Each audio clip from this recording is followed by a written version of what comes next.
It was a melancholy morning on the Virginia Tech College campus as students, teachers, and families tried to make sense of a horrific tragedy. A 23-year-old student had just shot and killed 32 other students, and finally himself.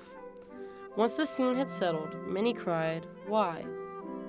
Investigators would later find out that this man not only lived a life of almost complete solitude, but was an avid player of the Call of Duty series, a video game where you strategically shoot down virtual opponents. MAVAV, Mothers Against Video Game Addiction and Violence, claim his actions originated from this murder simulator and are now advocating the end of the creation of such game. When Hunter Coffman is asked if he agrees with the correlation, he glances at his shelves of games and shakes his head no. One could easily argue he is biased. Hunter not only owns over 75 video games, but hopes to become a level designer, essentially spending hours with his eyes glued to a screen. It's simply a waste of time, his father declares. It's making him lazy. It's a common stereotype, the acne-ridden teenage guy who dispenses endless hours in pitch-dark rooms, shouting curse words at a faintly glowing screen. It's also lacking in truth. Hunter doesn't see video games as a medium of senseless violence, but instead as an art. How would you define art, I ask, curious how something like Pac-Man could be in the same category as the Mona Lisa? Art, it's hard to define because there's so many different mediums and it's ever growing. Because like hundreds of years ago, like many people just saw it as like paintings and such, but then like TV was added on, movies were added on, video games were added on rather recently, and we don't know what can come next. But art is pretty much just like the expression of what your mind and what your mind sees. On a physical level, Hunter is a seemingly average teen, a lately tanned 15-year-old with sandy blonde waves and a goofy smile. He hardly seems the type to enjoy performing a headshot on an unsuspecting opponent.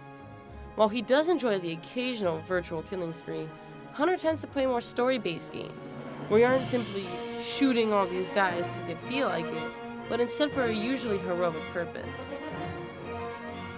At the age of 5, he was gifted Super Mario World 2, and poured hours into it along with his sister. A decade later, he has gone from saving kidnapped princesses to shotgunning down hordes of zombies, and has learned plenty of morals along the way. When asked to give an example, Hunter passionately responds.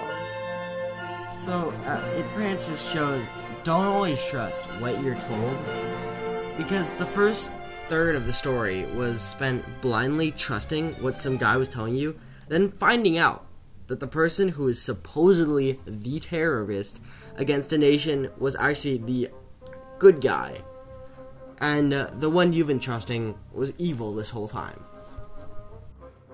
In the last year, Hunter's taken his enthusiasm for game playing and tried to begin a path towards contributing to the medium in a future career, level designing. Specifically, creating the in-game worlds that players explore through, and working out the details of lighting, object placement, and overall level layout. Just as a painter wants to create a tone that brings out their piece's inner meaning, so too does a level designer want to create a mood that brings out certain emotions from the player. Hunter works on his environments at his home computer, with a statue of Batman overlooking his every keystroke. He claims his favorite game posters, one including a grimacing hooded assassin, and another with 4 gun-equipped citizens at a zombie-infested carnival entrance, surround him to serve as inspiration. The software to develop environments is pretty technical, and there's also a lot of coding and math that goes into placing everything. Something as simple as a marketplace can take over 5 hours to make. Video games aren't the first new art medium to be accused of bestowing bad values. Silly as it may seem, comic books were claimed to be hurting America's youth in the early 1940s.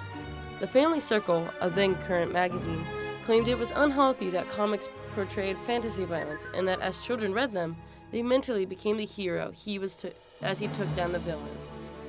It was called the anti-comic book movement. It began with an article written by Sterling North, who not only denounced the medium, but claimed that parents were guilty of criminal activities if they allowed their children to read comics. This led to public bonfires where adults took their children's books and threw them into flames, even though not all comics featured aggressive plots. A similar situation has arisen with video games decades later.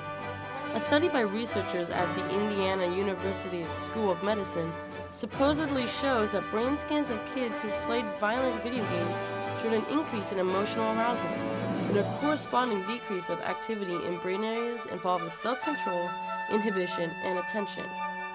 Once again, parents were told to enter the equation, and laws have been passed restricting those under the age of 18 from purchasing violent games. While Hunter agrees that young children shouldn't be playing games like Grand Theft Auto, where the player's main goal is to steal cars and evade the police, he believes it holds certain flaws. Preschoolers and 17-year-olds are treated on the same level. It also tends to broadcast a negative light on the medium, and many people try to mend it into a form that isn't an art and claim for the creation to be stopped. Not all research is turning up negative either. David Oldsman, a professor of communication at Ohio State University, says, "Clearly, research has established there are links between playing violent video games and aggression, but it's an incomplete picture. He and his team of researchers have found that when games are played with friends, even the violent ones, cooperative tendencies were more likely and often canceled out aggression. To truly test their theory, researchers brought together two rivalry colleges, Ohio State and the University of Michigan. Not only were these opponents able to unite over the common ground of video games, but many acted like good friends, one noting that the cooperative play just wiped out any effect of who you were playing with. The cooperation makes you more willing to cooperate." Hunter has grown up with playing video games with his older sister, and can also vouch for these results. Video games were always a way for my sister and I to get over those little sibling fights. I wish more people could be a part of it. When I enter the industry, I really want to try to help create games with the story and gameplay shine over the violence and bringing people together. Although only a sophomore in high school, Hunter is already elated for the future. His eyes sparkle with excitement as he describes how he can't wait to go to school for game design and further his skills. Hunter acknowledges that having a strong education in math and science will only further his abilities, and has learned to balance his time creating and playing games as well as staying on top of school. My final words is video game is an art, and many people will take video games and mend them into a form that isn't as much of an art, such as I believe Activision with Call of Duty, and for the games that are art, they should be respected and not seen as, oh, these incite violence among usually our youth.